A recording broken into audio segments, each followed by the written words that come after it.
নমস্কার, রাখি কিচেনে আপনাদের সবাইকে স্বাগত জানাই। চলে এসেছি আরও একটি রেসিপি নিয়ে, পালং শাক দিয়ে চাল দিয়ে সরু চাগলি।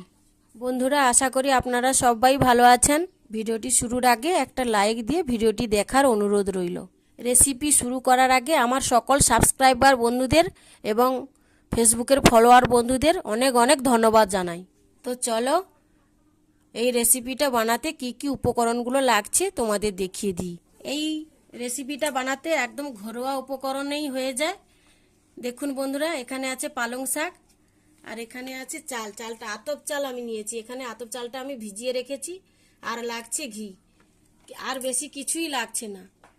যাদের বাড়িতে ঘি নেই তারা সাদা তেল দিয়েও বানাতে পারো। এই শীতের সময় পালং শাকটা তো প্রত্যেক বাড়িতেই পাওয়া যায়। যাদের নেই তারা বাজার থেকে এনেও একবার এই রেসিপিটা ট্রাই করে দেখতে পারেন। তাহলে চলো বন্ধুরা, আমি এই পালং শাকটা এবং এই চালটা বেটে নিয়ে আমি ফিরে আসছি। ফিরে এলাম চালটা আর পালং শাকটা বেটে নিয়ে।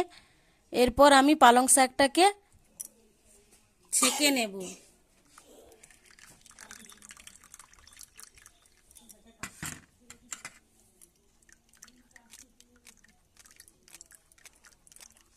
কেবলমাত্র এর রসটাই আমি দেব, মোটা অংশটা দেব না।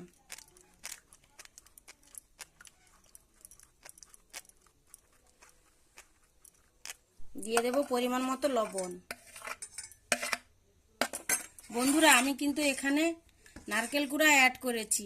তোমরা চাইলে নারকেল কুড়া দিতেও পারো, নাও দিতে পারো। ভালো করে মেখে নেব। গ্যাসটা আমি অন করে নেব। কড়াইটা আমার গরম হয়ে গেছে, এর মধ্যে দিয়ে দেব ঘি।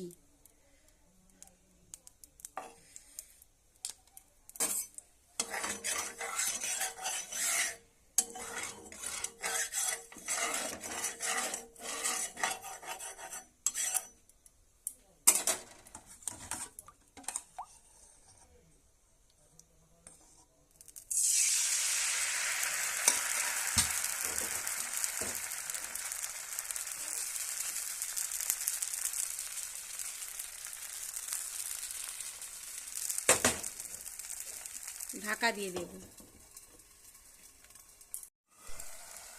ঢাকনাটা খুলে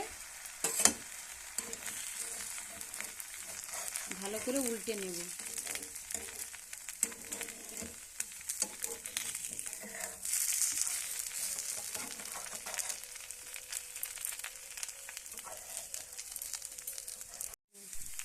দেখুন বন্ধুরা, আমি উল্টে নিয়েছি। এবার আমি তুলে নেব। ভালো করে ভাজা হয়ে গেছে 2 পিঠ, আমি এটা তুলে নেব।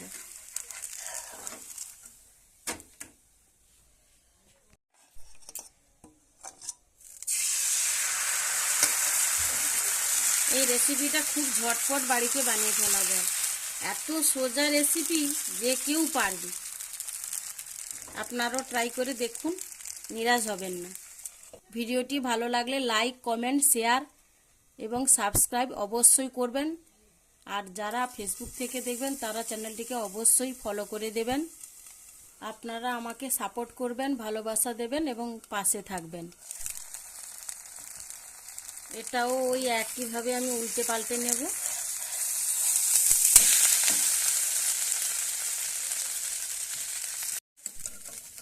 হয়ে গেছে, আমি তুলে নেব। একইভাবে এক এক করে আমি সবগুলো সরু চাগলি পিঠে বানিয়ে নেব। শীতকাল মানেই পিঠে পুলির দিন, আর শীতকালে এইসব পিঠে বানিয়ে খেয়ে দেখুন। আর যদি বাড়িতে আখের গুড় থাকে তাহলে এই পিঠেটা দিয়ে আখের গুড় দিয়ে খেয়ে দেখুন, খুব ভালো লাগবে। দেখুন বন্ধুরা, পিঠে বানানো আমার একদম রেডি হয়ে গেছে। আমি এখানে সার্ভ করে নিয়েছি। এখানে আখের গুড় আর এখানে দিয়েছি রসগোল্লা দিয়ে পরিবেশন করলাম। বন্ধুরা, একবার হলেও বাড়িতে এই পিঠেটা বানিয়ে খেয়ে দেখুন কেমন লাগে, আর আমাকে কমেন্ট করে জানাবেন। ফিরে আসবো আবার কোনো নতুন রেসিপি নিয়ে, নতুন ভিডিওতে। ততক্ষণ পর্যন্ত সবাই ভালো থাকবেন, সুস্থ থাকবেন। ধন্যবাদ।